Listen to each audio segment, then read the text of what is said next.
नमस्कार सर्वांना, मी रश्मी तुमच्या सर्वांचं पुन्हा एकदा एका नवीन व्हिडिओमध्ये तुमचं मनापासून स्वागत करते। तर आजचा व्हिडिओ हा खूप खास आहे, कारण की अधिक मासानिमित्त आम्ही माहेरी जेवायला आलेलो आहोत। तर महाराष्ट्रामध्ये अधिक मासाला खूप धार्मिक आणि पारंपरिक महत्त्व आहे। या काळामध्ये मुलगी आणि जावयाला घरी बोलावून त्यांचा सन्मान केला जातो। तर आजच्या व्हिडिओमध्ये तुम्हाला काय पाहायला मिळणार आहे, तर जावयाचं खास स्वागत, 33 वाणाची परंपरा, आहेर जोडवी कार्यक्रम आणि धोंडे जेवण, या सगळ्या परंपरा मागचं सुंदर महत्त्व। तर आजचा व्हिडिओ हा शेवटपर्यंत नक्की बघा। आम्ही ज्यावेळी माहेरी पोचलो त्यामध्ये घरामध्ये छान आनंदाचं वातावरण होतं। सगळीकडे सजावट, फुलांचे तोरण आणि उत्साह दिसत होता। नातेवाईक आणि घरातील मंडळी सगळे प्रेमाने स्वागत करत होते। अधिक मासामध्ये माहेरी जाणं ही प्रत्येक मुलीसाठी खूप खास भावना असते। लहानपणीच्या आठवणी, घरचं वातावरण आणि सगळ्यांचं प्रेम पुन्हा अनुभवायला मिळतं। तर आता सुरू होतोय जावयाचं पारंपरिक स्वागत। औक्षण करून, टिळा लावून, फुलांनी जावयाचा सन्मान केला जातो। तर महाराष्ट्रामध्ये जावई हा घरचा मानाचा पाहुणा मानला जातो। त्यामध्ये अधिक मासामध्ये जावयासाठी विशेष कार्यक्रम ठेवले जातात। घरातील मोठी मंडळी आशीर्वाद देतात आणि सगळं वातावरण खूप छान आनंदी होतं। अशा परंपरांमुळे नात्यांमध्ये आदर आणि प्रेम कायम राहतं। अधिक मासांमध्ये 33 वाणांना खूप महत्त्व दिले जाते। या 33 वाणांचा संबंध 33 कोटी देवांशी जोडलेला आहे। त्यामध्ये अधिक मासामध्ये 33 वस्तू, दिवा आणि 33 प्रकारचं दान करण्याची परंपरा काही ठिकाणी बघायला मिळते। जावयासाठी 33 वाण ठेवणं म्हणजे त्याचा सन्मान आणि शुभ आशीर्वादाचं प्रतीक मानलं जातं। ही परंपरा श्रद्धा, भक्ती आणि कौटुंबिक प्रेम यांचं सुंदर उदाहरण आहे। आजच्या काळामध्ये अशा परंपरा खूप कमी होत चालल्या आहेत, तरी अनेक कुटुंब अजूनही खूप प्रेमाने या परंपरा जपतात। तर आता सुरू होते आहेर देण्याचा कार्यक्रम।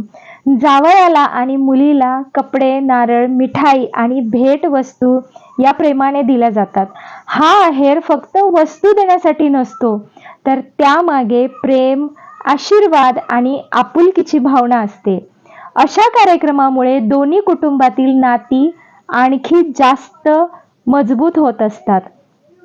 त्यानंतरचा जो कार्यक्रम असतो तो म्हणजे जोडवी घालण्याचा कार्यक्रम।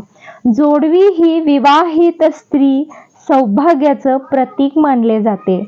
महाराष्ट्रामध्ये या परंपरेला खूप महत्त्व दिलं जातं। घरातील मोठ्या स्त्रिया आशीर्वाद देतात आणि हा क्षण खूप भावुक आणि सुंदर वाटत असतो। त्यानंतरचा जो सगळ्यांना जास्त प्रतीक्षा लागून असते, तर तो म्हणजे सगळ्यांना वाट पाहायला लावणारं खास धोंडे जेवण। पारंपरिक पद्धतीने जेवण पाहून सगळ्यांच्या तोंडाला पाणी सुटणार आहे। यामध्ये मेन जे महत्त्वाचं असतं तर ते पारंपरिक पदार्थ म्हणजे धोंडे जेवण। धोंडे हा अधिक मासामध्ये बनवला जाणारा खास पदार्थ आहे। त्याची चव आणि त्यामागची भावना खूप खास असते। जावयाला आग्रह करून वाढणं ही आपल्या संस्कृतीची सुंदर ओळख आहे। अशा जेवणांमध्ये फक्त पदार्थ नसतात, तर त्यामध्ये प्रेम, आपुलकी आणि आठवणी वाढलेल्या असतात। तर आजच्या धावपळीच्या अशा जीवनामध्ये अशा परंपराचं जे महत्त्व आहे तर ते खूप जास्त आहे। अधिक मासामध्ये जावयांचं स्वागत, जोडवी, धोंडे जेवण आणि 33 वाण या फक्त परंपरा नाहीत, तर आपल्या संस्कृतीची ओळख आहेत। अशा कार्यक्रमांमुळे कुटुंब एकत्र येतं, प्रेम वाढतं आणि नाती आणखी जास्त घट्ट होतात। मोबाईल आणि सोशल मीडियाच्या या जगामध्ये अशा प्रत्यक्ष भेटी आणि कौटुंबिक क्षण खूप महत्त्वाचे असतात। तर मंडळी, आजचा जो व्हिडिओ आहे तर तो तुम्हाला कसा वाटला? हा अधिक मासाचा खास आमचा कौटुंबिक व्हिडिओ तुम्हाला जर आवडला असेल तर एक लाईक नक्की करा आणि छानशी कमेंटसुद्धा करा. तुमच्या घरीसुद्धा अशा परंपरा असतात का? तर ते सुद्धा आम्हाला नक्की कळवा. आणि आजचा व्हिडिओ जर तुम्हाला आवडला असेल तर एक लाईक नक्की करा आणि चॅनलला सबस्क्राईब करा. तर अशाच नवीन नवीन छान पारंपरिक व्हिडिओसोबत पुन्हा एकदा उद्याच्या भागात आपण भेटणार आहोत. तर आजचा व्हिडिओ बघितल्याबद्दल सर्वांचे खूप खूप आभार. धन्यवाद.